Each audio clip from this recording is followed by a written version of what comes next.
Start recording. Thank you. So, hi again, everyone. I'm really good to see you here this morning. If you're here for the Stewards of the Coast and Redwoods and California State Parks new volunteer orientation, you're in the right spot. I'm thankful to everyone that's joining us this morning. We have a great group of folks that are deeply involved with Stewards of the Coast and Redwoods and California State Parks as volunteer coordinators, here to share more with you about what the opportunities are. Along with staff from Stewards of the Coast and Redwoods. We are here to support everybody on your volunteer journey. There's going to be a lot of information presented today. I'm glad folks had an opportunity to exercise using the mute and unmute button to turn yourself on and off if you'd like to speak up and make comments or ask questions. I also wanted to share with folks a little bit about Zoom. There's a mute button in the bottom left that turns your mic on and off. And then there's also a button somewhere in the middle that says reactions. And reactions is where you can really easily raise your hand to where you can ask a comment. There's also a chat function that we just had Heidi use. Thanks for checking in on chat, Heidi. So please feel free to use the chat throughout the presentation. And with that, Lisa, do you want to go ahead and start with the couple slides we have here? Yep. So let me just start. And is everyone seeing just a full screen of a slide there? Yep. Take it away, Justin. All right.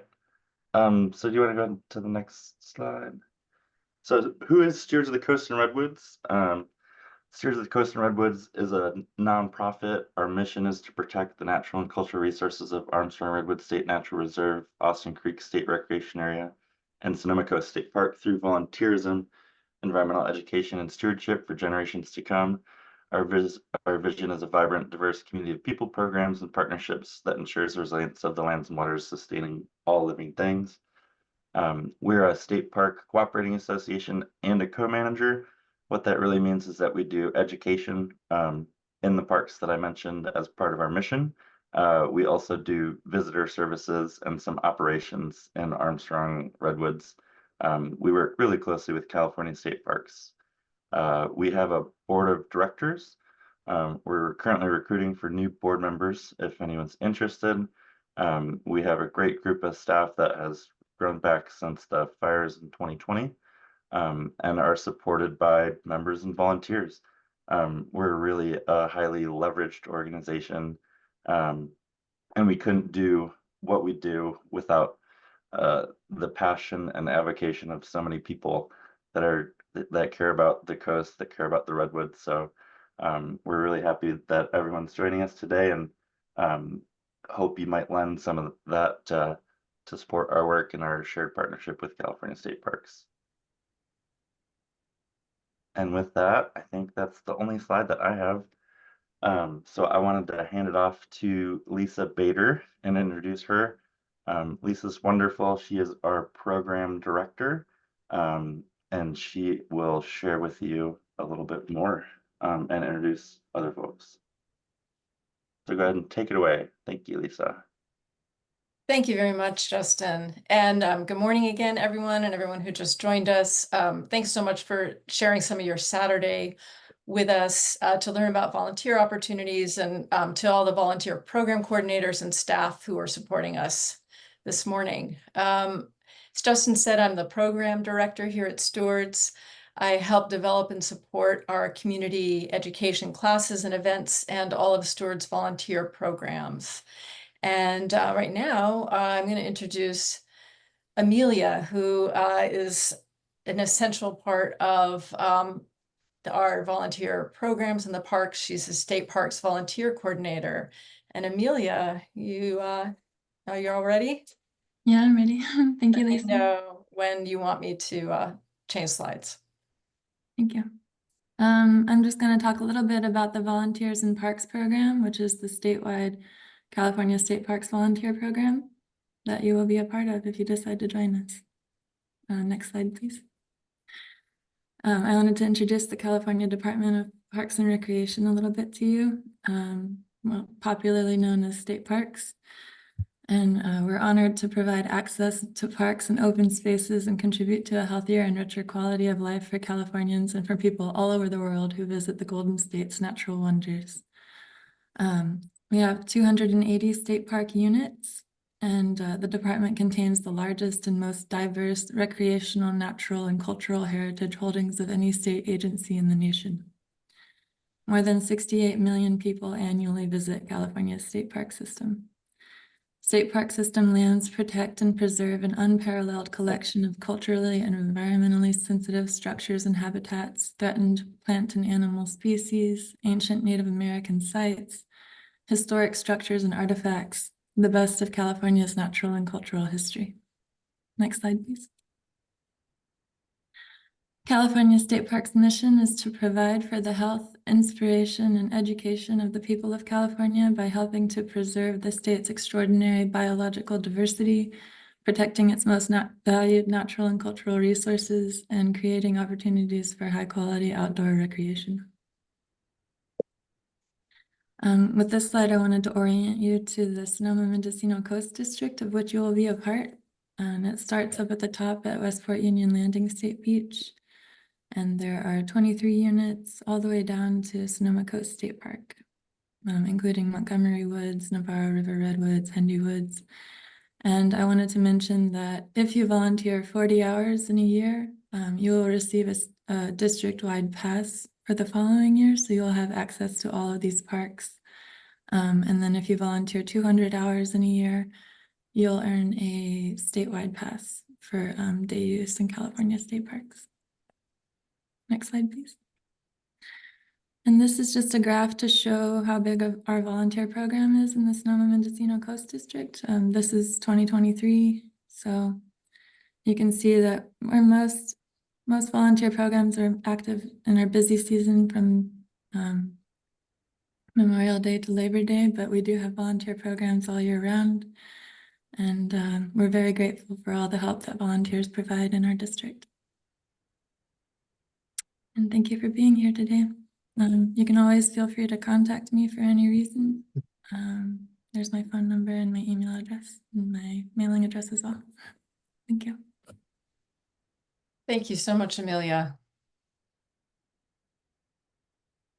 So we're now going to go into a little overview of some of the volunteer programs.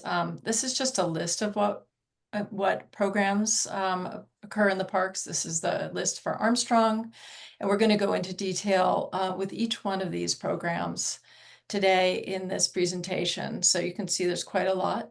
But right now, I would like to introduce Bette Merritt, who is our volunteer coordinator for Stewards. Good morning, everyone. Thank you for being here, sharing part of your Saturday morning with us. I'm glad we could do this on Zoom so everybody can enjoy this with a cup of coffee and their bunny slippers. As the volunteer coordinator, I want to stress to you all how very grateful we are for the help we receive from the volunteers. The Stewards is a grassroots nonprofit in existence now for over 4 decades, partnering with Cal State Parks to help run the Armstrong Woods, the Austin Creek Recreational Area, the Willow Creek Watershed, and the Coastal State Park System in Sonoma County, which is about 17 miles of coastline. So between our forest and coastal programs, we have lots to offer. We are a volunteer-driven organization. If it were not for the volunteers, there would be no Stewards of the Coast and Redwoods. It's a mighty little army that, again, we are very, very grateful for the time shared and all that you folks do as far as educating the community and taking care of this very special part of the world in which we're blessed to live in. As for onboarding, I know we have some current volunteers in the group. For those of you who have not yet joined, there's a bit of paperwork to be accomplished. Hang in there with me. It can be a bit challenging. It's found online under the volunteer tab on the Stewards website. That said, the path of least resistance seems to be help from our wonderful Amelia, who will set the onboarding package up for electronic signature via DocuSign. And that's very, very quickly accomplished, and again, the path of least resistance. So afterwards, I'd be happy to work with anyone who would like to share their email address, and we can get your paperwork taken care of and get you involved in the wonderful world of Stewards volunteers. So again, thank you all very much for joining us, and look forward to seeing you on the trails. Thank you so much, Pat.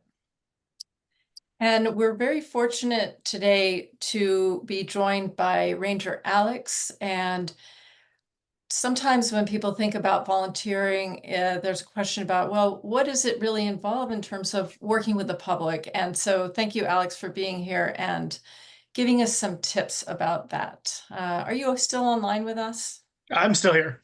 Excellent. Go right ahead. Okay, happy to be here, everyone. As I said earlier, I work up in Mendocino County, actually, but I put together this little PowerPoint to just sort of talk with volunteers about the best way to chatting with people in the public.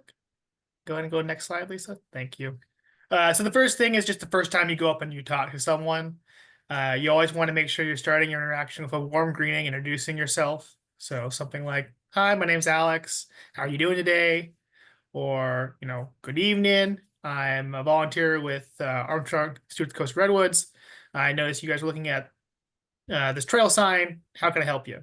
Like something that's nice and friendly, asking people questions to engage them with it is always the best way to start. And if you guys have any questions when I'm going through this, feel free to chime in or put it in the chat. I have the chat open, so I'll be able to read it. The main reason for contacting someone, especially on the volunteer side, is education. So like the way state parks looks at it is our volunteers are there to help state parks, help out Stewards of the Coast and Redwoods, and educate the public.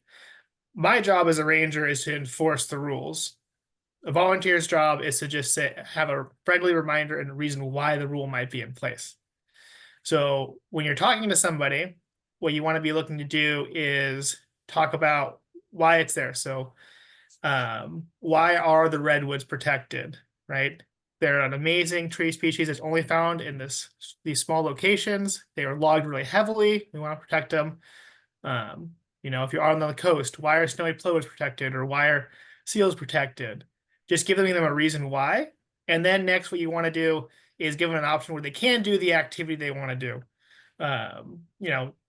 Sometimes it's, if you're in the redwoods, they want to go dispersal camp. And that's something you do in like Bureau of Land Management property, not in a state park. So being able to educate someone on the options of where they can go and why we have the rule is always really helpful. Next slide. Okay. Next, I wanted to touch on phrasing. Whenever you're speaking with somebody, the goal is to have non-confrontational language. And when I say that, what I mean is you're going to be focusing on usage of putting yourself in the phrase. So I see this is happening, or my understanding is. You don't want to say you are doing this, you are wrong about this. If you guys think about when someone's ever tells you to do something in your life, if they go, you didn't do this thing for me, you're going to feel a little more attacked versus saying, I thought this was going to happen. When are you going to have this? Like there's a difference in the word and phrasing you're using, and it'll make the person you're talking to feel different. One of the other things to think about is sort of phrases. So I always recommend people read Verbal Judo. It's a book by an older sheriff, and he talks about what he noticed when he talks to people, what phrases to avoid and what phrases to use. So some examples of things you don't want to tell someone is like, because those are the rules, don't tell people to calm down. That never works. I'm sure you guys can remember a time in your life when you're getting upset about something, and your friend or your partner goes, just calm down. And you're like, I'm not going to calm down. So we're not going to say that to people. We're not going to say things like, why don't you be reasonable? It's, once again, phrasing things in the words of, I noticed you have a dog here. This is a no dog trail. You can take your dog to this loop in the campground where it's paved. Things like that. And that brings us to our next slide, which talks about tone. So phrasing and tone can go hand in hand. While phrasing is important, the way you say something is also very important. You know, if you think back, you know, maybe you're working a job, you can think of a time when someone told you something that makes sense, but the way they said it made you mad. You know, in the moment, you're like, why am I so mad at this person for saying it that way? And later you realize it's the tone of voice they used. For example, you can hear how I'm talking to you guys right now. You know, it's a pretty even tone. It's nice and friendly. If I did something like, think back to a time someone has told you something and what they said made sense, it made you mad. Why? Because of the tone. Like, it's very different feeling while I'm talking to you guys. It's always important to take that breath and think about how you're going to say something and then what it sounds like when it comes out. Next one. Okay. I mentioned earlier, our volunteers are here to help the parks and the public and to educate. You know, you guys are helping people to understand some of the rules, but you guys aren't here to enforce it. We want you guys to always be safe and to enjoy your time volunteering with state parks and Stewards of the Coast and Redwoods. So if someone has broken a rule, you can politely inform them the rule and the reason why it exists with the education.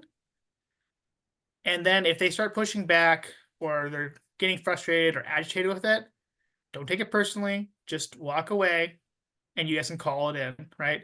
Your safety is the most important thing, right? Your job is not to argue with people about why a rule exists, what's here. Your job is to be able to go out and talk with people and show the wonderful state parks that we have.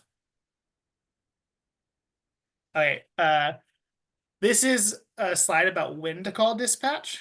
And the next slide will be about how to call dispatch, but I wanted to go over things that need to get reported. So if anyone has an injury in the state park, we'll need to know about it. We'll give you dispatch numbers for next time. You'll contact dispatch and let them know there's been an injury or medical in the park. If there's a missing person, letting us know, we'll start heading that way. Any property damage to the public or state property. And what that means is if someone is driving their car and not paying attention because of the beautiful redwoods and they hit split rail fencing, we want to do that report, right? Or, you know, say a branch falls and hits a car, we're also going to need that. One of the reasons is that the public always has the right to request damages back from a government agency. So we want to make sure that on our end, we have a report of when it happened and what happened, and if we could have fixed something beforehand. And then next, obviously, fires or water rescues. If people are fighting or arguing, any situation that could harm people immediately, for people, park, or wildlife, thefts or vandalism, traffic collisions, and then also wildlife interactions with bears or mountain lions specifically. So if someone comes up to you and says, hey, a bear tore into my tent last night or tried to break into my car, we want to know about that because there's mitigation steps we use as a department for bear sightings and for mountain lions if they're interacting with people. If people just see them, don't need to know. But they do something to somebody or following them, then we want to know. Next slide. Okay, so calling, sorry. Someone have a question? No? Okay. And next slide, calling dispatch. So the dispatch center you'll be talking to is called Northern Communication Center. Their phone number is on screen there. 916-358-1300. When you call, they're going to ask you, who are you? Where are you? What's going on? So you just call. You can go, hi, my name is Alex. I'm at Armstrong Redwoods. There's two people fighting in the picnic area. This is my phone number. The phone number you give is always important to make sure it's one that you have access to if you're giving a phone number. So say, for example, you're in the office for Stewards Coast and Redwoods, and that's the phone you're going to be by. Give that phone number. But if you're going to leave and you're going to have your cell phone with you, give your cell phone number so that a ranger can call and contact you. That's that. It's pretty simple. But do you guys have any questions? No? And I see Justin threw in a really helpful one-page reminder for you guys. Feel free to open it and look at it. And Amelia has my contact information, so does Lisa and Justin. Yeah, go ahead, Nick. I was just going to ask you, you had mentioned stuff like you want to educate people. Do you guys have good resources that you would be able to point us to so that we could have that knowledge, you know, about specific parks or specific places that we're at and talk about? Yeah, so redwoods or- part of the volunteering process and getting on is, you know, Justin and the crew will help you guys get all the resources for the local parks you're at.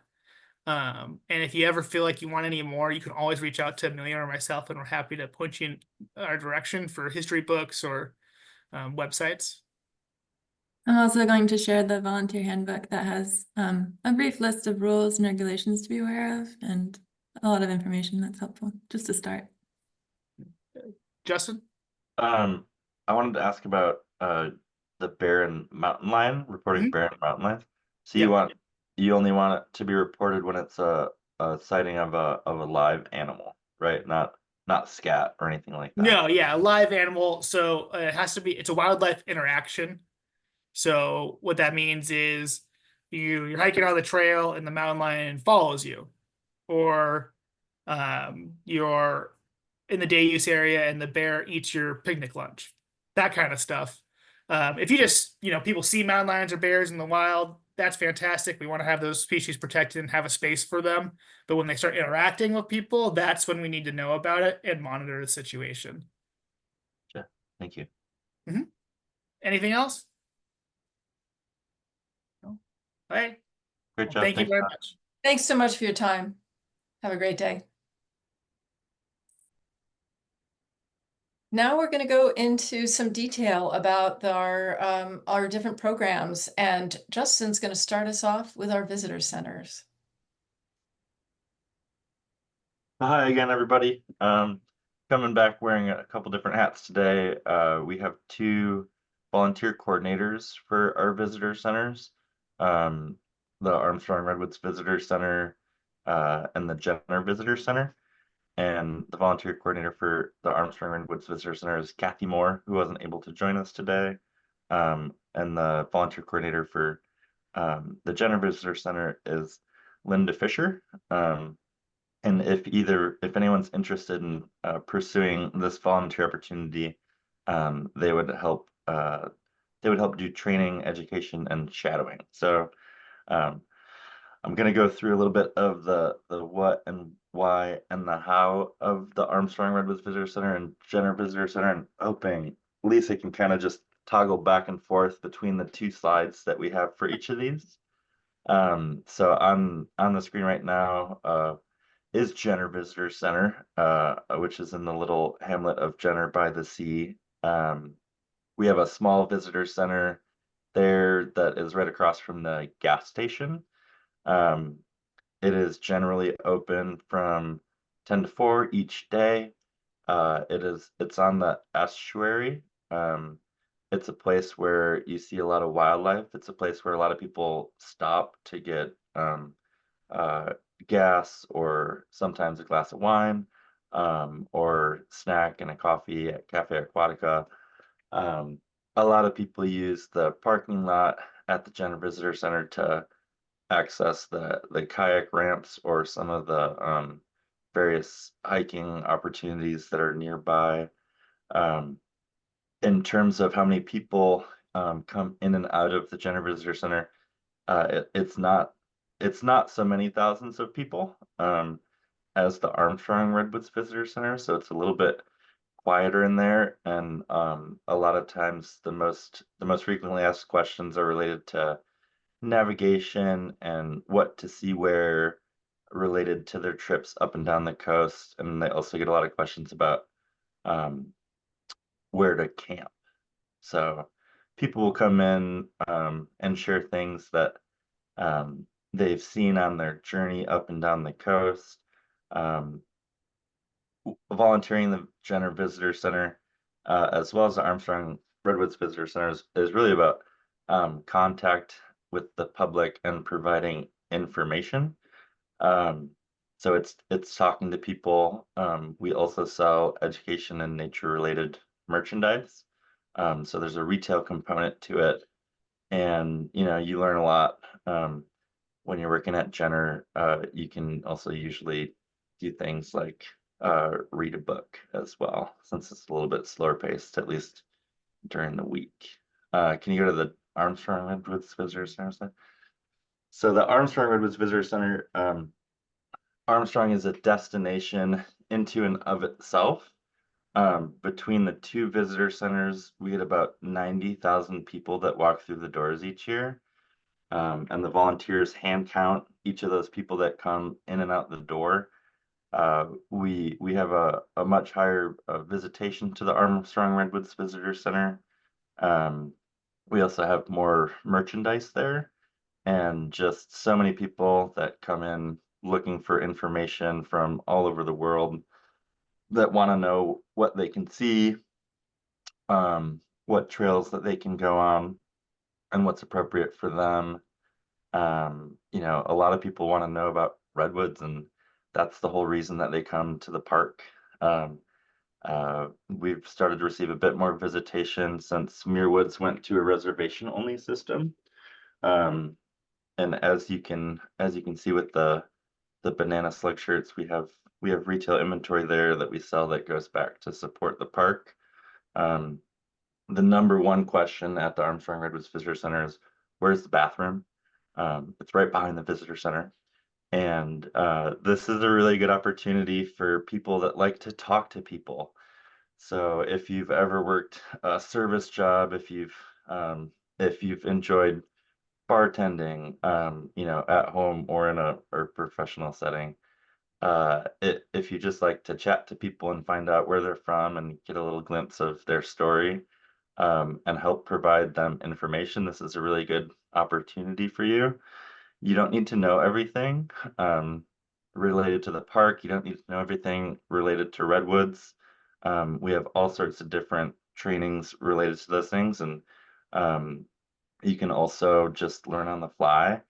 And it's also entirely acceptable to share with somebody, you know, I'm not sure. I don't know the answer to that, and you know, try to point them in the direction of where they might be able to find out the information about that, which a lot of times is, you know, other park staff that will be in the park, along with other volunteers that will be out on the trails. It's good for, you know, it's also good if you might not want to be out and about all the time. You know, there's a degree of comfort being inside the building, and it really couldn't be a more valuable opportunity in terms of the information that gets conveyed to the public. So having volunteers in the visitor center, it's a huge public service, and people really, really appreciate it. And it also supports the park. About half of all of the revenue that comes through the sales of the education and nature related merchandise goes right back into the educational programs that Stewards does, and that you'll learn a little bit more about today. I think I covered as much as I could remember off the top of my head about the Armstrong Redwoods and the Jenner Visitor Centers, but wanted to open it up for folks that might have questions, and also if people have volunteered and done shifts in the Armstrong Redwoods Visitor Center, you know, what you might have enjoyed by it. I know that we have some veteran volunteers that have spent some time in these places. So any questions or any other comments from folks about volunteering in the visitor centers? All right. Thank you so much, Justin. I will say that I've spent just a little time in the Armstrong Visitor Center, actually both, and it's really enjoyable. There are people from all over the world, as Justin said. All right, well, that's a great segue into our Armstrong Redwood Education Program, and Mike Roa is going to tell you all about that. All right, I guess I'm up. Hi, everybody. Thank you for joining us. With regards to Visitor Center, Justin mentioned that you'll often get questions at each of the visitor centers about whatever's going on there, about the park, about the coast, whatever. And we do have lots of information available to you, so don't feel like you have to come in already being a naturalist or already knowing all about the history of the park. We have that for you, and we don't expect anybody to know everything. Anyhow, I'm a retired teacher. I'm involved with the Redwood Education Program at Armstrong primarily, although I do other things too. And so we have, first of all, a training program for our docents. And oftentimes, Armstrong Visitor Center volunteers participate in our docent training because they get the same kinds of questions in the visitor center as we get out on the trails. You know, where is the Armstrong tree? What's the biggest tree? How old are these trees? Why don't I see a bear or a deer or whatever? So we encourage visitor center volunteers to also participate in the docent trainings. This picture shows in the center, the main picture is one of our volunteers with the group that he was going to be leading. And then there's other pictures of other docents leading tours. We have one docent who likes to just ride the roads in the park and stop and talk to people as he encounters them. Next slide, please. I mentioned docent training. We have one coming up this coming Tuesday. It's getting pretty full. So if you want to join that, you contact Lisa and she'll put you on the list, but we can't handle 50 people. So there's a little bit of space at this point. Anyhow, so we do train our docents, and then the docents go out and help people learn about the Armstrong Redwoods and the Redwoods. Many of our visitors come to us as school groups, and many of our docents are retired teachers and enjoy working with the kids. We also have groups, or sometimes docents go out to the schools and do things at the schools, but mostly it's in the park. Next slide. I think that is the, Oh, I think that's the okay. last slide about this one. Is that it? Go ahead. Yeah, if you want to talk about people shadowing also to learn. Okay, so as I said, on Tuesday, we have a training coming up. And it's kind of like an introduction to being an Armstrong docent. But after that, or you can shadow, we call it, where you walk along with the group that another docent is leading and just kind of note what they do, what they say, what kind of questions they have, what are the issues they encounter. And every docent is different and every tour is different. We also have adult groups. Some of our docents prefer to work with adults. Other of our docents prefer to work with kids. Others are happy to work with anybody. So you get to choose. The way it works is you sign up for a tour that you want to lead or that you want to shadow. And we encourage you to shadow as many tours as possible, as many different docents and many different kinds of tours. We also have a library full of resources for you to use. We also have a lot of resources online. So don't feel like you have to know much at the beginning. It's a learning process, and we welcome you to join us. Thank you so much, Mike. And like Mike mentioned, this Tuesday's volunteer orientation is on our classes and events page, and you can register there. You can also reach out to me through the email that I sent out last night. And we do have a room for a few more people, but we'll be offering more trainings as well in the coming months. You know, if you can't make it on Tuesday, that's fine. You can shadow docents at any time. So if you can't make it Tuesday, you can still sign up and follow along and observe people as they're doing their docenting. Thank you all. Thank you, Mike. And let's take a 5-minute break. And everyone just get up, stretch, refresh your coffee, and then we'll see you right back here in about 5 minutes. And then Hollis will start off talking about our programs at the coast. Thanks, everyone.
Let's just take a couple more minutes. We'll start back up at 10:55. And if you're on right now, Mike has offered to stick around for a few minutes if you have questions about Armstrong docenting. So you can just think about that for a minute.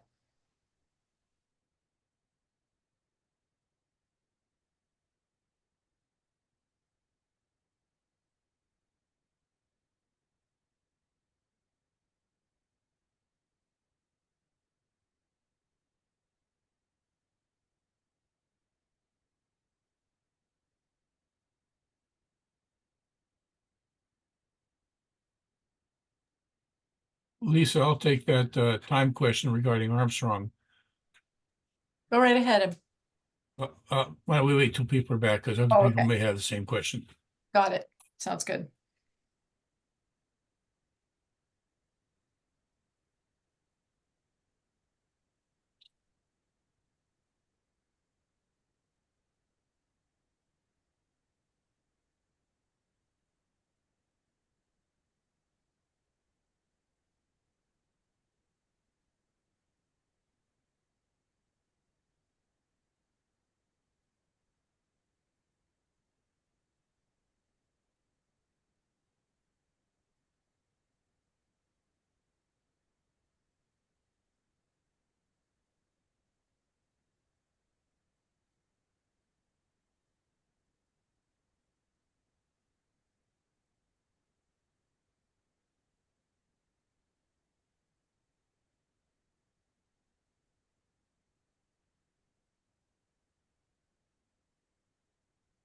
Well.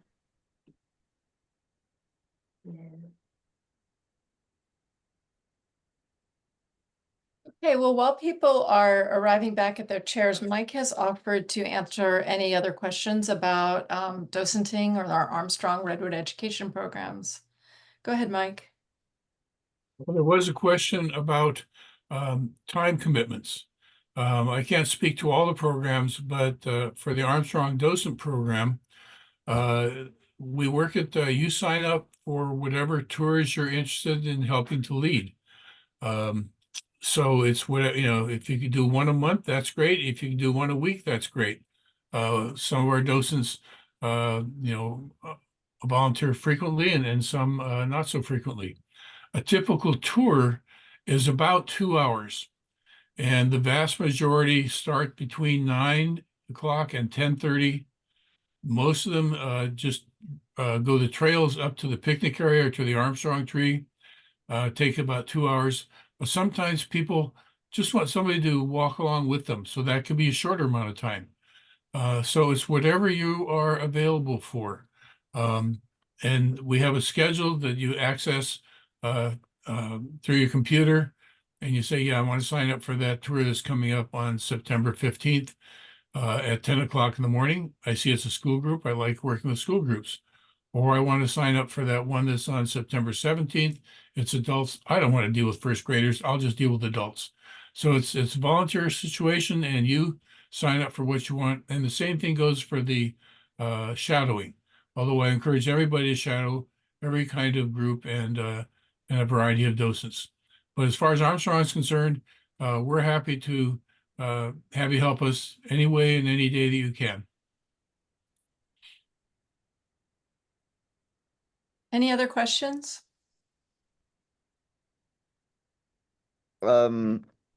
This one is related to you're talking about like calling in if we see something on the trails. What if we don't have like cell phone reception? What would we do in that event?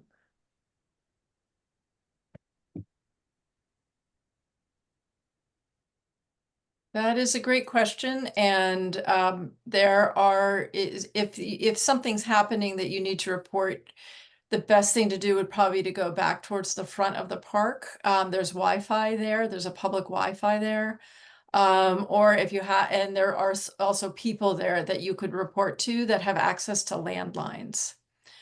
People in the kiosk or the visitor centers, if it's during business hours. Justin, do you want to add anything about that?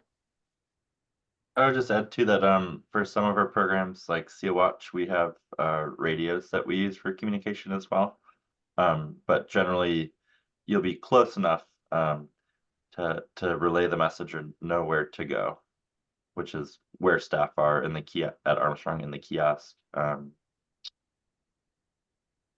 or the visitor center, or the volunteer office in the back of the park as well. Okay. There aren't any more questions, then we'll move on. Thank you very much, Mike, for your time this morning. We'll see you Tuesday. And right now, Hollis is joining us to talk about our community monitoring science programs and tide pool education. Go ahead, Hollis. Okay, so there are 3 ways that you can participate in our tide pool programs.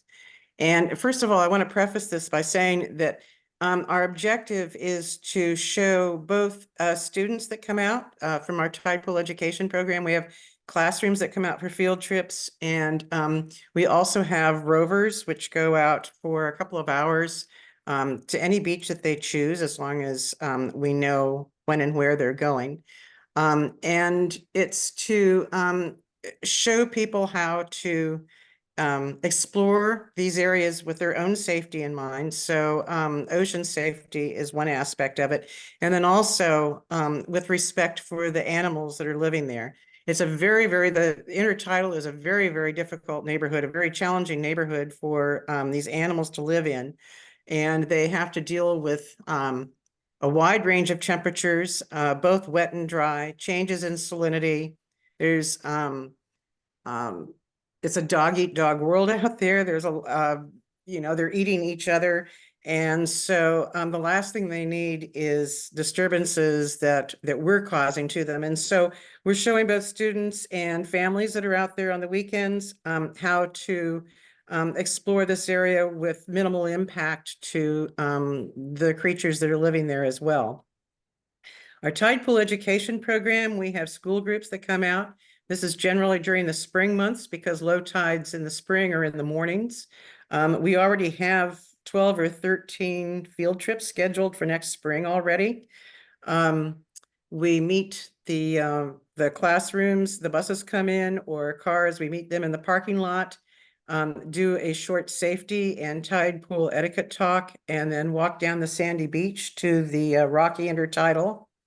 As I said, you don't need to know a lot about these animals, but you'll find that it's a very curious, enthusiastic group of docents that you'll be working with. Kathy can attest to this because she's been doing tide pool education with us this past year. And so there's a lot of information and learnings that are shared among us. It's a fascinating group of animals that, as I said, it's a very challenging neighborhood. And so they all have some weird and wonderful adaptations that have evolved in order to enable them to survive there. Our field trips are generally about 2 hours long. For roving, the rovers generally go out for about 2 hours, maybe an hour before low tide and an hour after low tide. Roving can be done year round. It's not dependent upon the school hours. So for instance, in the fall, we have low tides in the late afternoon and going toward sunset. On the wintertime, we have some of the lowest tides of the year around sunset. So this is a year-round activity.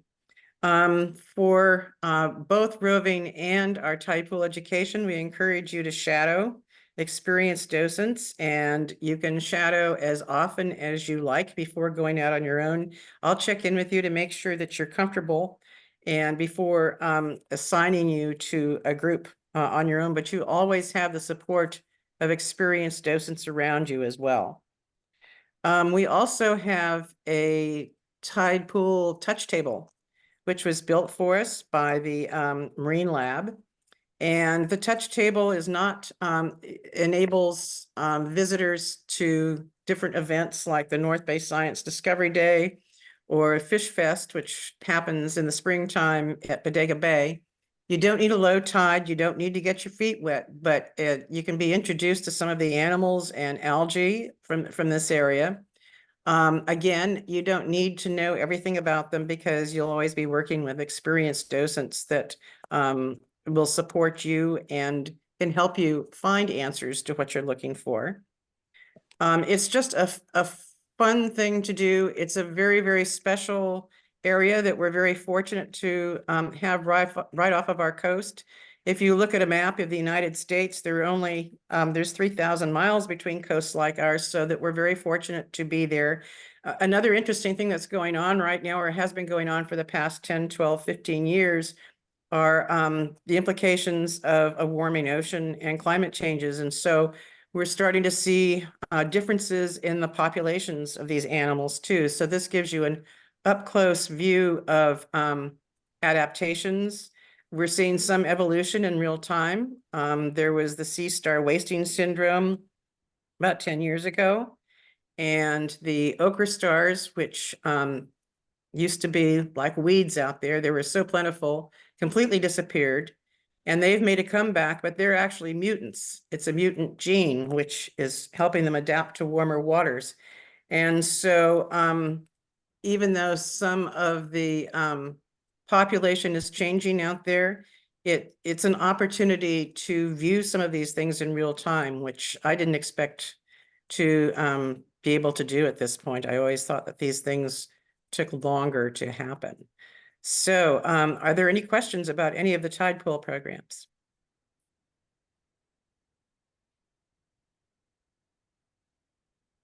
Okay, next slide.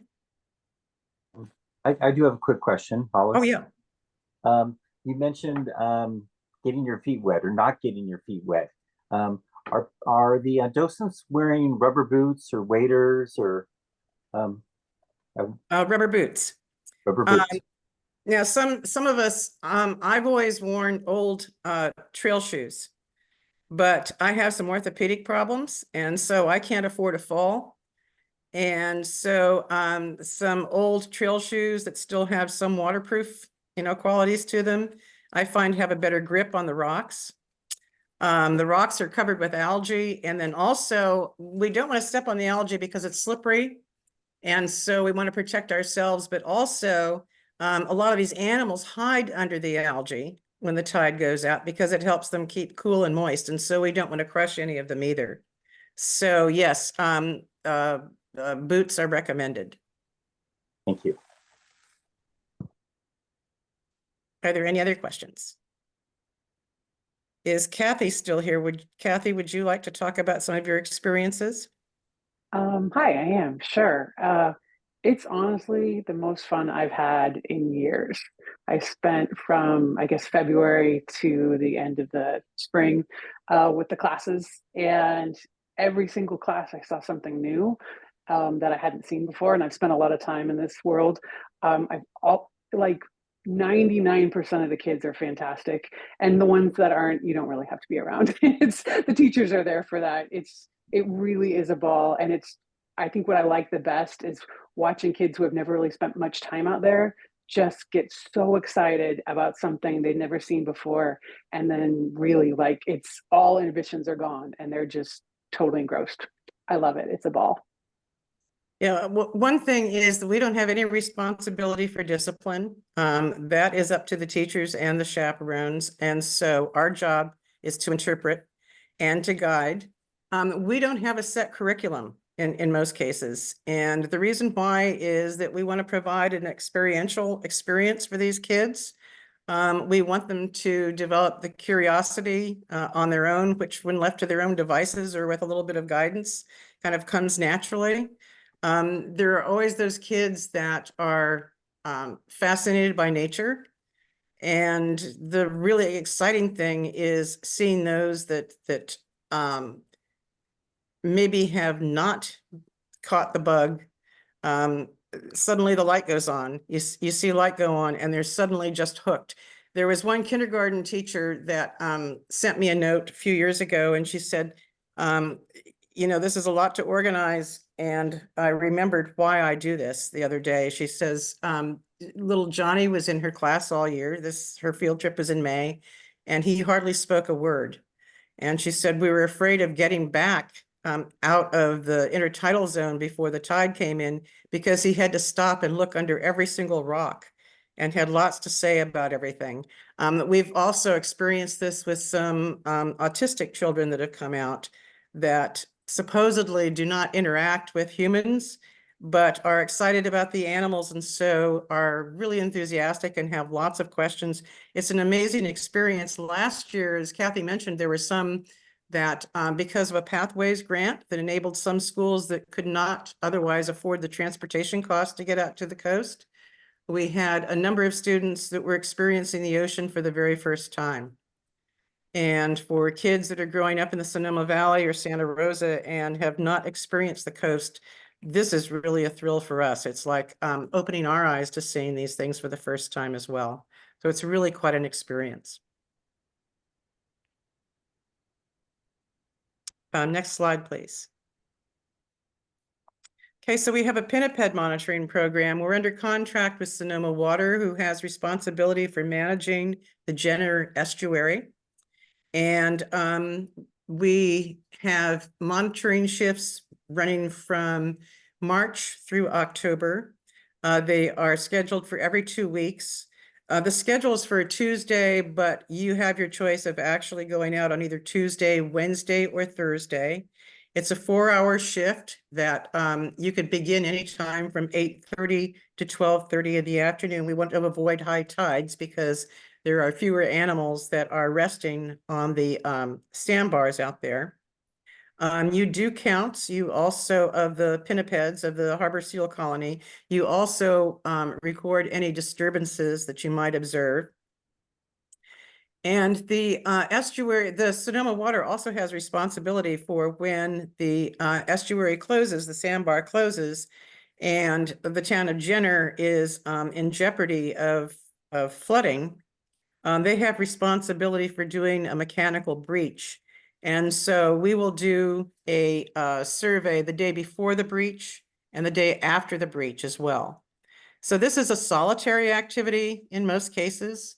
And so if you enjoy being out there on your own, it's the Jenner Overlook that's just a couple of miles past up the road from north of the visitor center that looks down on the mouth of the river. There are lots of cars that pull over. There's a pull out there, so there are a lot of cars pulling over. So you do sometimes get questions from visitors about the harbor seals so that you can educate the public about what's going on there as well. So, but otherwise, this is sort of a solitary activity, which some of us enjoy. So that runs from March through October, and those are 4-hour shifts. So are there any questions about pinniped monitoring? Hollis, this is Kathy. Do you need your own scope, or are there scopes that could be borrowed? We have all of the equipment that you need, Kathy. Okay. It's kept at the visitor center. Oh, All awesome. the Thank forms, you. all the scopes, yeah. Binoculars. Are there any other questions? Okay, next slide, please. We also do seabird monitoring, and there are 4 slightly offshore breeding colonies from Bodega Rock, which is out in the middle of Bodega Bay. And that site is viewed from Bodega Head all the way up to Gull Rock, which is just south of Jenner. Gull Rock is the home of, we can from the land, we can see up to 8,000 common murres that are breeding on Gull Rock. It's a 1/3 of a mile offshore. Some of our monitors are really excited about, someday seeing what's on the other side, on the ocean side of Gull Rock. And an aerial survey that was done a few years ago proved that we were only seeing half of them. So this is an enormous colony of common murres. They're little tiny birds that are kind of like, very much like our penguins is what they are. They have pushed out the Brandt's cormorants that nested there for years. We do Gleason, which is about midway up the coast. Gleason has all 3 cormorant species, as well as western gulls and pigeon guillemots. And then we also do the rocks that are immediately off of the west side of Bodega Head there aren't as many birds nesting there, but they're closer in, and you get an opportunity to observe their behavior, which is really quite fascinating. There are bird books that talk about the exciting birding opportunities of Bodega Bay in the fall and the spring when the migrants are moving through, and those that are wintering over during the winter months. And they often say that the summers are kind of dead, but for us, the summertime is when they're doing job one, which is raising their families. And this is really a fun thing to observe throughout the breeding season. We generally start the 1st of April. However, the common murres have been arriving earlier and earlier. And so the sites that have murres, we will start monitoring in February and March. And our monitoring season runs through the end of August. So we're just about done with this season. There are, we have 4 sites. We do each site once a week. Again, you don't have to know a lot about these birds. There are only a few of them that we monitor, a few species. And so you learn from mentors, from experienced people that have been with us for quite some time. It's a fascinating opportunity to observe the relationships between the different species. We've had peregrine falcons that are breeding along the coast, and the impact that the falcons have on these colonies has been really quite interesting. It's just a fun way of spending a couple of hours on a morning out at the coast, observing these families and doing a count and spending time with others. It's a really collaborative group. It's the camaraderie is really, really wonderful. After each shift, somebody from the group posts a report to everybody else. So we're sharing information. You can do any of the sites that you like, but people generally tend to favor one or the other and settle in for the season. We ask for one shift, a commitment of one shift a month, but many people get intrigued with what's going on out there and also enjoy the company of others. And so there are many people that are out there every single week. This is normally done on weekday mornings, but we also have a Saturday shift for those that work Monday through Friday.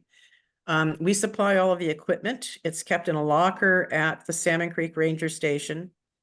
And so it's a fun way of spending a couple of hours on a morning out at the coast, either counting birds or also observing their behavior. So are there any questions about seabird monitoring? A question, is anyone else having a bit of uneasy about Bodega Bay and birds in the same paragraph? What do you mean, Adam? I think he's talking about the Hitchcock. Oh. Of course. Absolutely. I'll tell you, it has kind of felt that way here. I live at Stinson Beach, and there's been an anchovy run. And so we have been treated to a lot of humpback whales right offshore, but also hundreds of pelicans and Caspian terns that have been diving loudly right in front of us, the feeding frenzy, and it's almost had a bird's feel to it at times. So any questions about seabird monitoring? Okay. Well, thank you very much. I'm hoping to see some of you out at the coast next year. Thank you so much, Hollis. Next, we're going to talk about Whale Watch, and that is with Rich and Colleen, who are 2 of our Whale Watch volunteers. Good morning. Yes, I'm Rich Draffin. This is my wife, Colleen, and we've been doing the Whale Watch at Bodega Head since 1992, and we've seen quite a bit of the gray whales as well as humpbacks and other species. The whale watch itself takes place out on the headlands of Bodega Head in the west parking lot. And we have a beautiful view all the way from Point Reyes to north of Salmon Creek. It's a beautiful setting, and even if we get skunked or don't see whales on a particular day, it's still a wonderful place to be. Just a moment, please. The whale watch takes place between 1st of January and the end of May each year, and we do it on weekends, so Saturdays and Sundays. We will have docents located at the head between 10 a.m. and 2 p.m. We used to do it a little later in the day, but we find that the winds really come up in the afternoon. So when we had to make changes for the COVID situation, we changed our schedule so that we come out at 10 in the morning and we stop at 2 in the afternoon. There are no scheduled tours. There's no groups or anything. For the most part, what we get are families, people coming out who want to see, get a chance to spot the whales, learn something about the whales. We have visitors from all over the world. We're always surprised to hear how they've even found us located out on Bodega Head. You will be given an opportunity to select which weekends you would like to work, which days on which weekends you'd like to work, and in addition to seeing the whales migrating, and that's our the January to May period coincides with the migration of the gray whales that happens every year. Typically, when they're going south, January and February, they're out quite a distance, best seen with some binoculars. But when they do start returning and going north in February through the end of May, they're in quite close to the shore. And typically in April, May, we tell people, anytime between Tax Day and Mother's Day, if you're interested in seeing mothers bringing their calves north, that's a very good time to come out and view. The volunteers will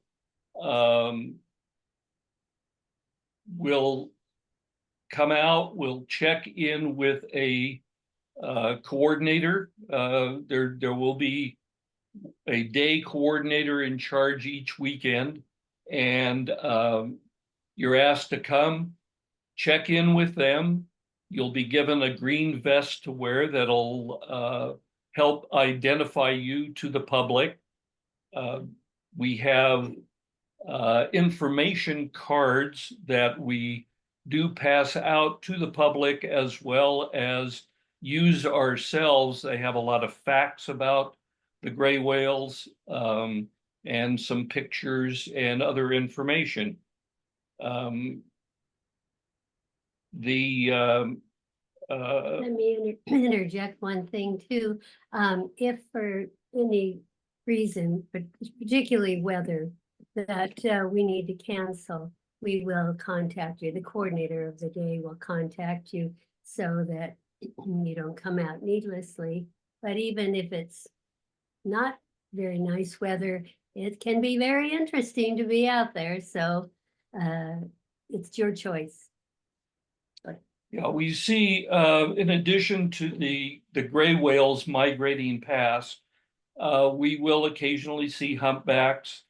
Hollis mentioned earlier the birds nesting on the rocks right off the headlands there. And so whether we have gray whales or not, there is always something interesting to see. There will be times, however, when the conditions are such that people don't even want to drive out to the head.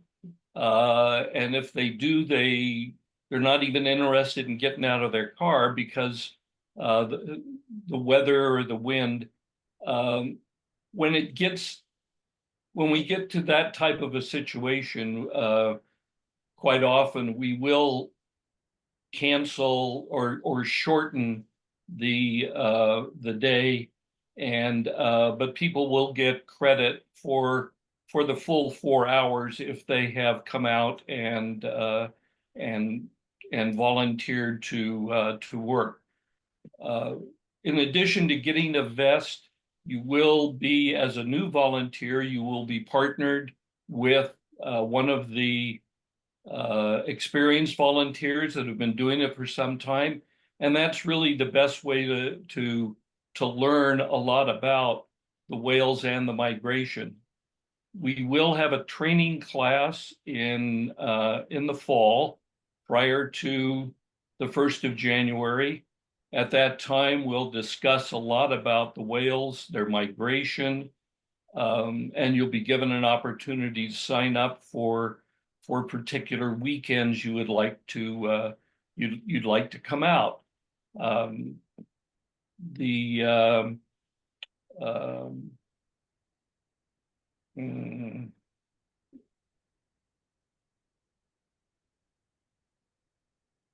As Colleen pointed out, at that, well, we will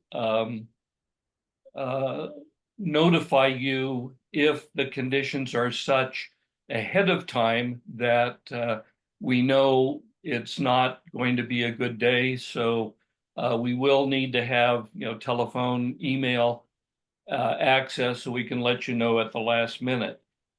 This is a non-scientific effort. We don't count the whales. We don't try to identify the whales.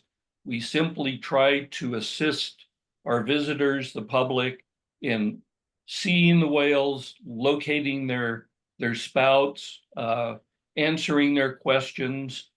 And at our training class, we will very likely also have an opportunity to take you out to the head, and we have in the past had a state lifeguard who's been able to give us a talk on ocean safety and how to sort of read the conditions at the head.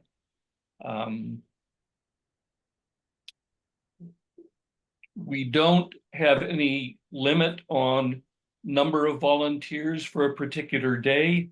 As I say, there will always be a coordinator in charge. We will have a display table out at the headlands that will have numerous artifacts and information sheets, and each of the volunteers are asked to spend a little time up on the headlands, actually trying to spot the whales and answer questions of people up there, and also to spend a little time at the display table where they can talk about specific parts or just specific items we have on display.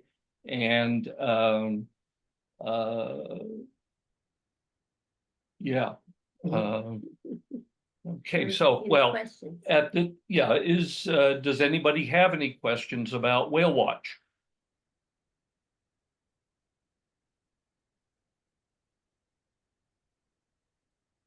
Covered it. Okay, I think that's it then.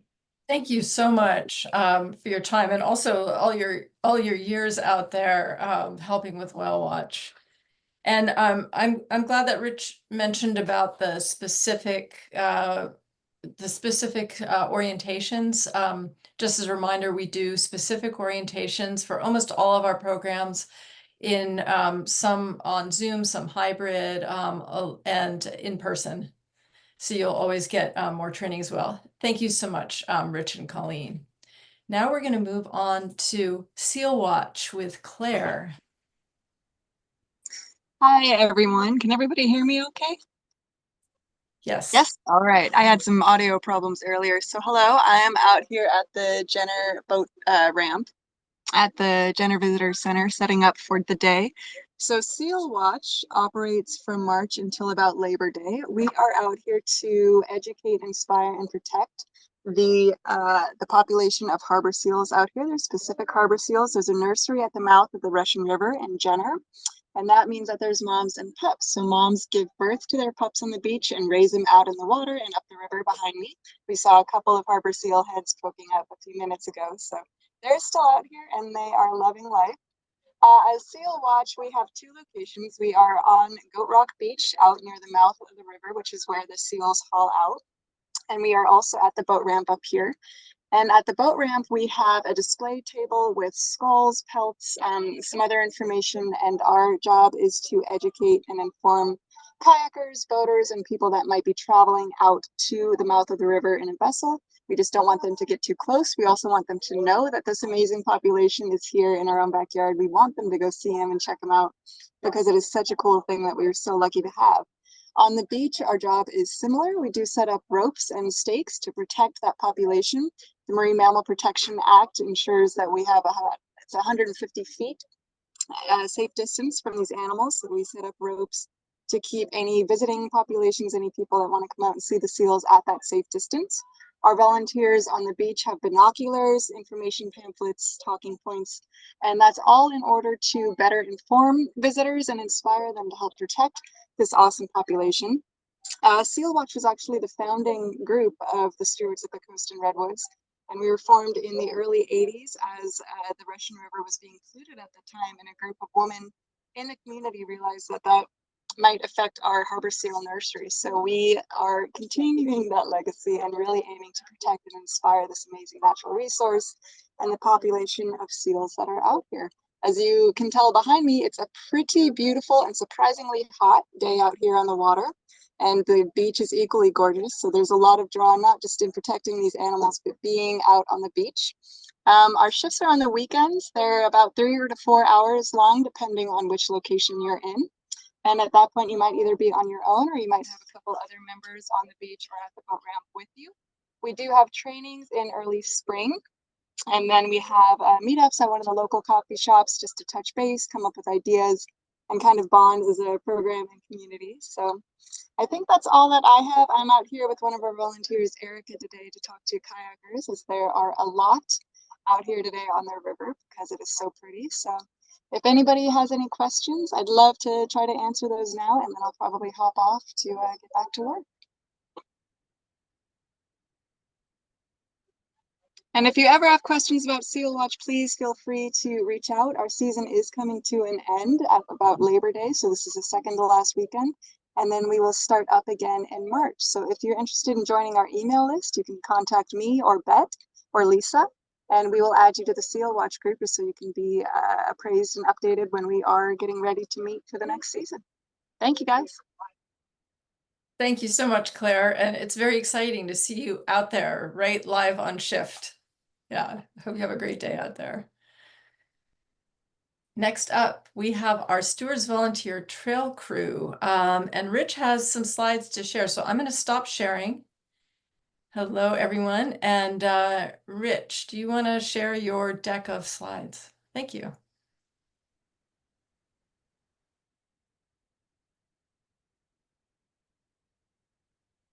And unmute yourself as well.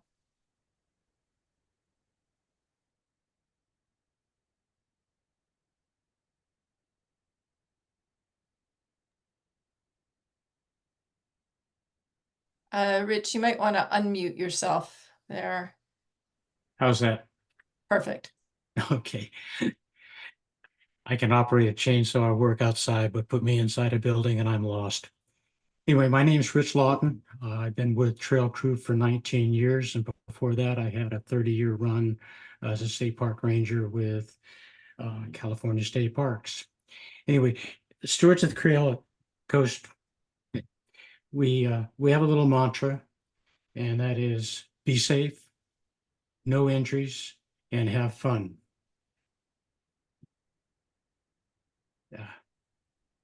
Anyway, we're just a bunch of folks that are out having fun, have all ages and a lot of different backgrounds. We even have our own mascot. We normally work on Wednesdays to avoid impacting the crowded weekend traffic. Weekend work is available sometimes at Armstrong and Austin Creek. Where do we work? Well, we rotate between Armstrong Redwoods State Reserve, Austin Creek State Recreation Area, Sonoma Coast State Park, and the Willow Creek Watershed. We'll do everything from digging ditches to building bridges and just about anything in between. Yep, we do a lot of clearing of the trails. We do tree obstructions also. Some are easy, some are not so. You'll find us out weed whacking or mowing the trails, building woodsheds, splitting wood, some the easy way and some the old way. You might find us repairing seating in Bodega Dunes or out in the Forest Theater. We used to build cable strips down at the beach, but they just kept getting washed out every year, so they're looking at a different way of accessing many of the beaches. Sometimes we have toys to play with, and sometimes it's all handwork. We will work rain or shine. So what's holding you back from joining the crew? Anyway, I can't get back to the regular screen, but if there are any other questions, and Justin, will you get us back?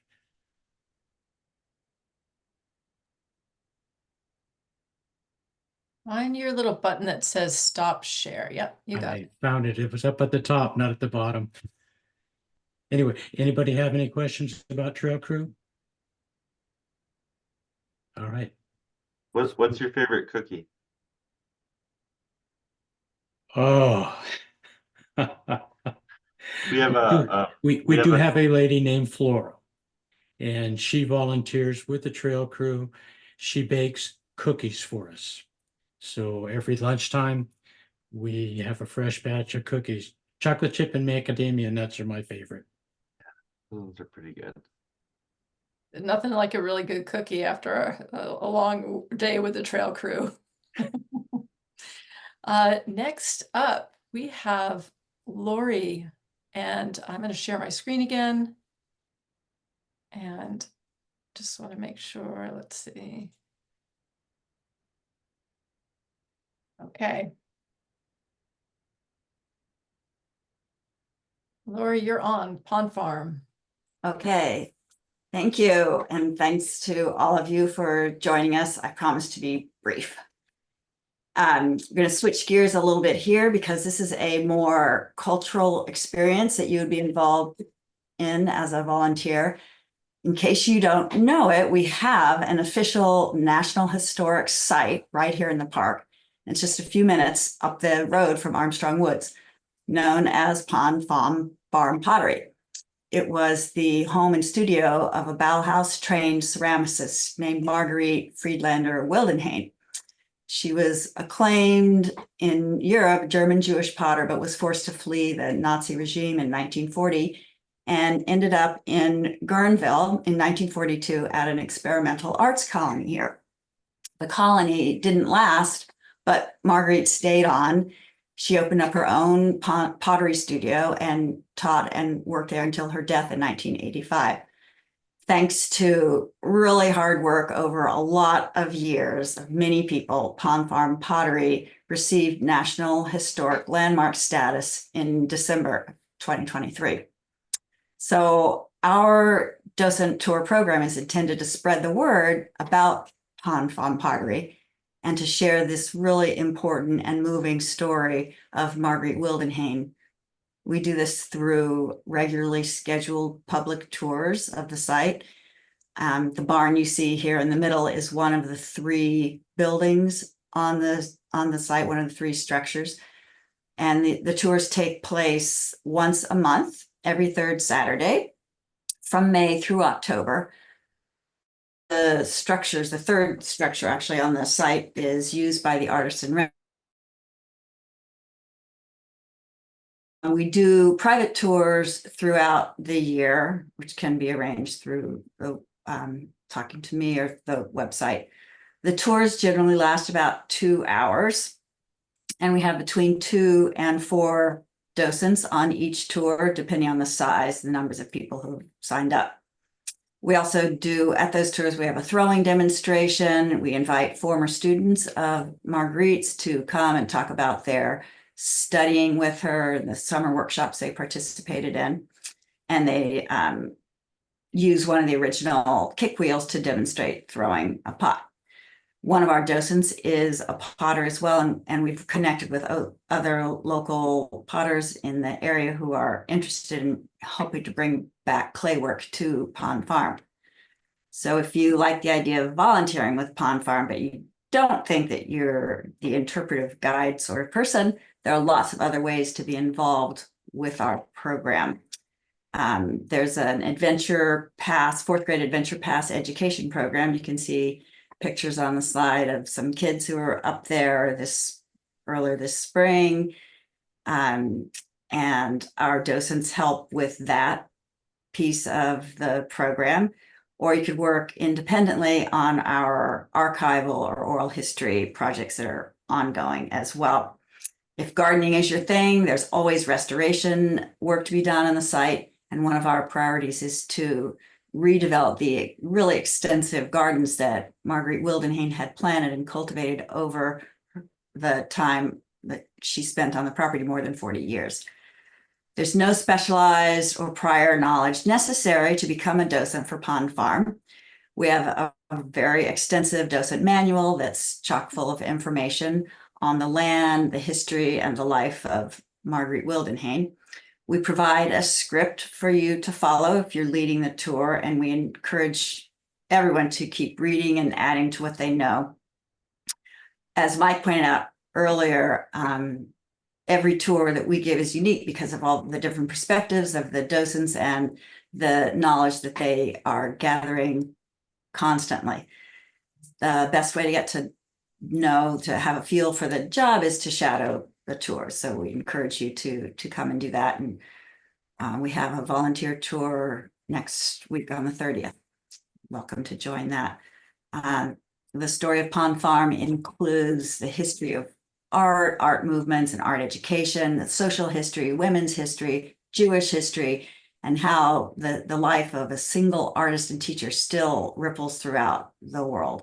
So if this sounds interesting to you, please get in touch with me. Thanks.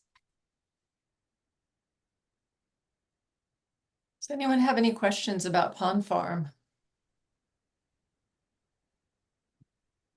Great. Thank you so much, Lori. And thank you, Rich, before that.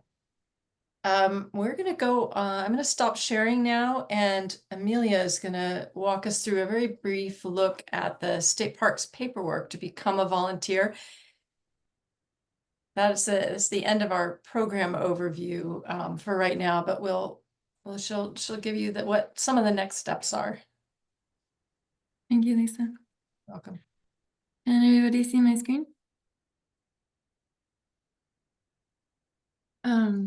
To start, I'm just going to go to the Stewards website, stewardscr.org.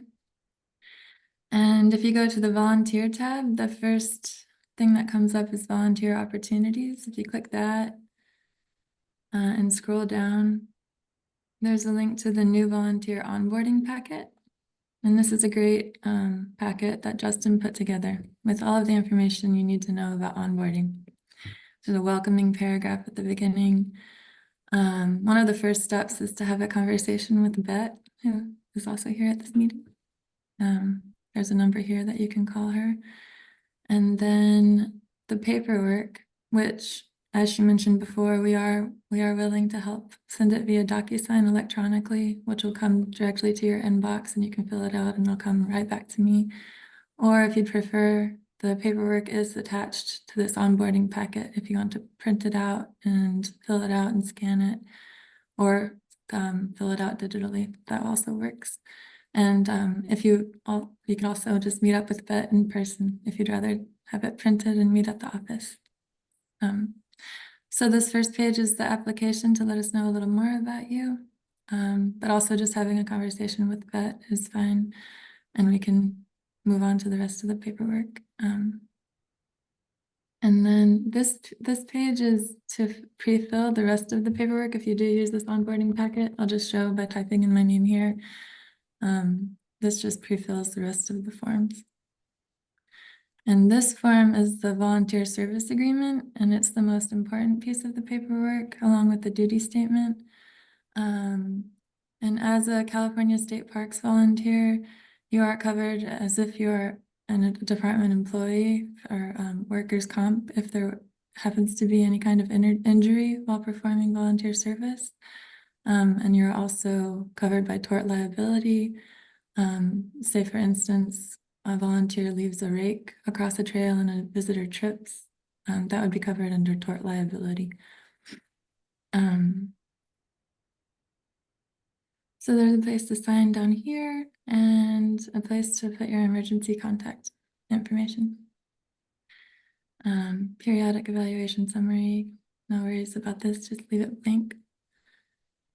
And then this form is optional. It's for pre-designation of personal physician if you'd prefer to see a specific doctor in case of injury. And there is a place for your doctor to sign that they agree, but there's a fine print down here that says if your doctor doesn't sign, that's okay. There just needs to be some kind of documentation that they agree to be pre-designated. State Parks uses Kaiser insurance. So we will provide you would see a Kaiser doctor by default, but if you prefer to see somebody else, this is the form for that. And then this form is also optional, the visual media consent form, if you are okay with the department using your photo for publications like the annual report. I write our annual report every year for the district. If you're okay with that, please fill this form out and sign here. If you don't feel like filling it out right away, that's fine. If I am writing the report and you're in a photo, I'll check your file, and if I don't have one on file for you, I'll reach out and see if it's okay to use that picture. And you can see which picture. And yeah, and then the statewide Volunteers in Parks Program Coordinator also uses all the reports that she gets from all the district coordinators and makes a statewide report.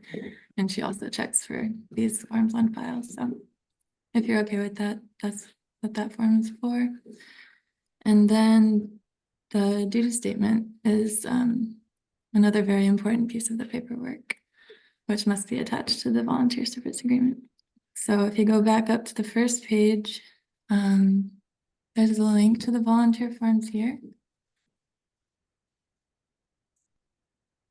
which will show all the duty statements for all the different programs. And we recently updated these to be very clear about what each program entails.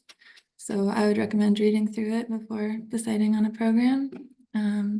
Just for instance, I'll click on one.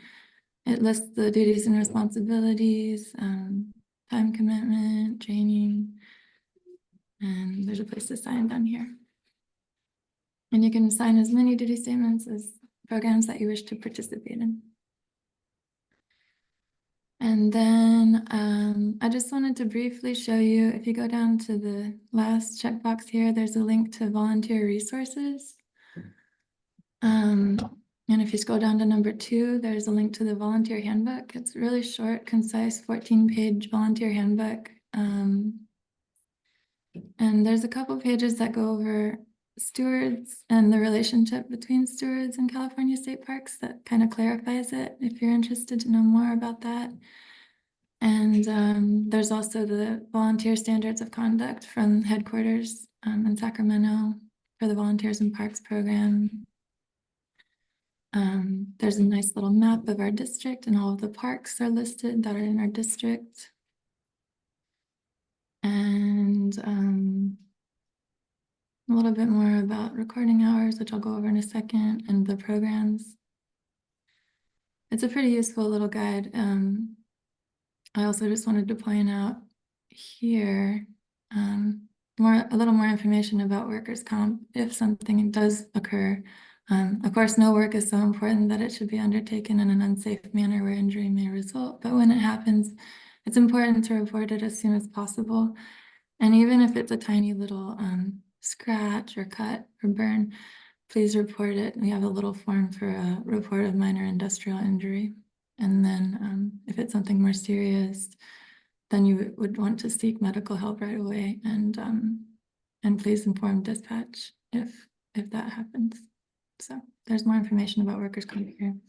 And then towards the end of the handbook is some of our regulations to be aware of, just a short list.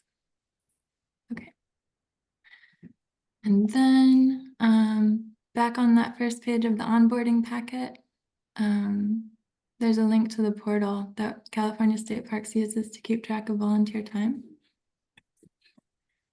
And here, if you're new to Better Impact software, it's used by many organizations for volunteer programs, so you might already have a username, and if so, you would sign in on the right side. But if you're brand new, you would just need to create a username. And enter your email address.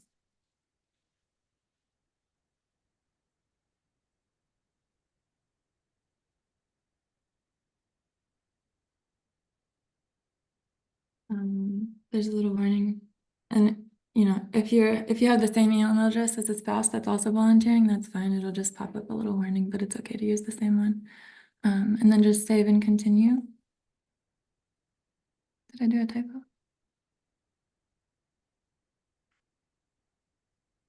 I think it's the capitalization maybe of the S on the bottom. Yeah. Thank you. Okay. And then it'll just ask you to make a password with at least 12 characters. And moving down on this page, it's only important to fill out the fields with a flag beside them. Those are the only ones that are required.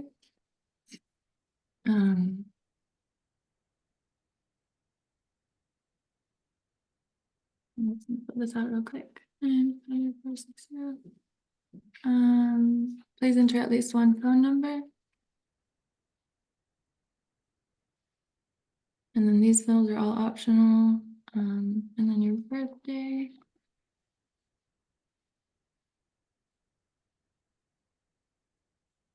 And save and continue. And then moving down on this form, just these fields with the flags are required. This one is required. Have you ever served as a volunteer? Your primary park. And then you just have to click I agree, which you can read more about what you're agreeing to here in this little box. So then you would just click submit application here at the bottom, and we'll receive notification that you have done so, and we will need to go in and set it up, and we'll let you know when it's ready and send more information about how to log in and report your volunteer time, which I will show real quick. You just need to go to www.myimpactpage.com to log in.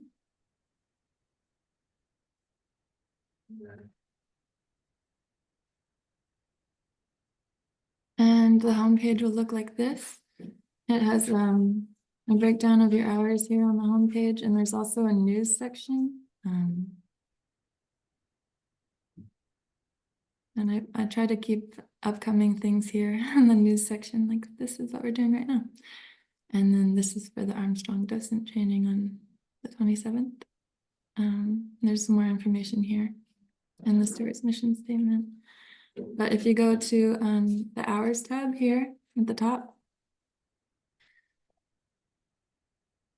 and then you would just need to select an activity, seal watch, and enter the amount of time. And then some of the volunteer activities ask for comments and feedback. So you're really welcome to put whatever you feel like here, but just a little comment about your day, like I interacted with 8 visitors today. It was some, or whatever you feel like putting there, and then just click save, and it'll show up here.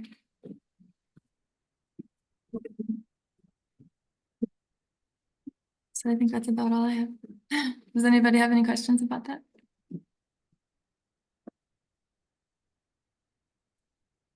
Thank you very much, Amelia. And like Amelia and Beth has said, they can both help you with all of that process.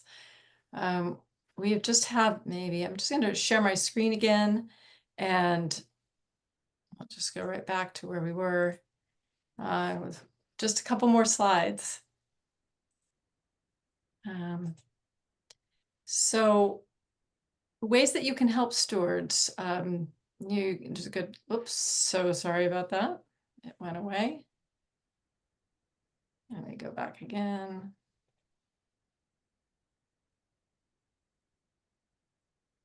Let me just write.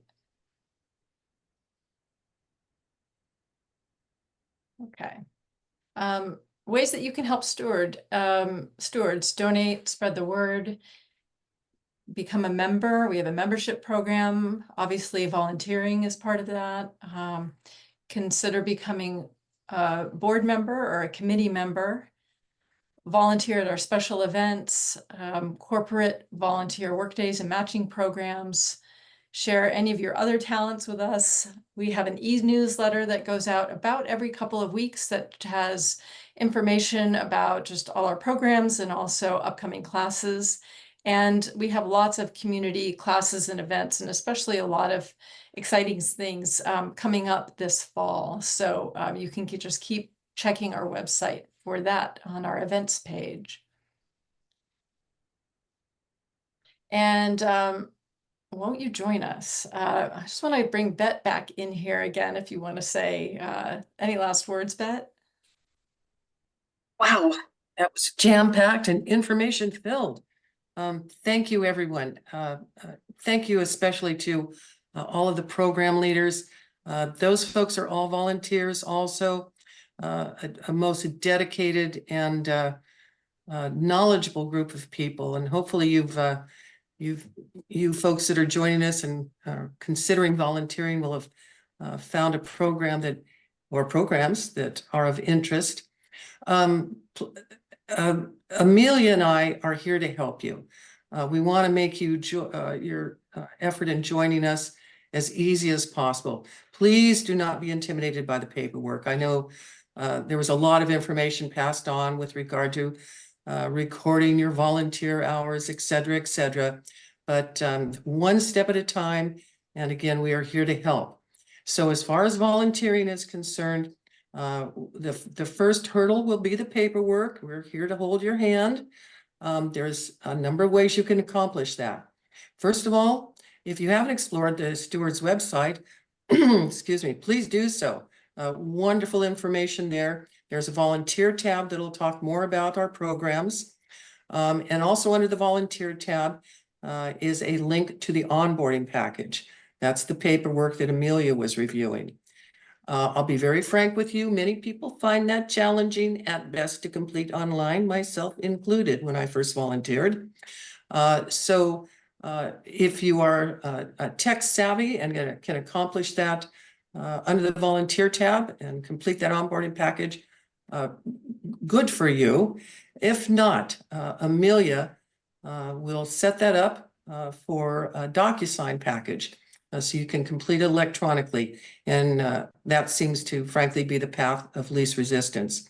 Lastly, you can come to the Volunteer Center, meet a great group of people, have a cup of coffee. We have all the paperwork here, pins that work. And we'd love to see you. We also have a lending library with great forest and coastal books and information. So we would love to see you. We'll do anything we can to help you on board. And then once you're onboarded, it's a happy camper trip from there. Again, it's great programs. You'll meet like-minded individuals and do wonderful things for our little part of the planet. And I think that's about all I have to offer. The contact info is all on the website, and I'll look forward to hopefully meeting several of you soon.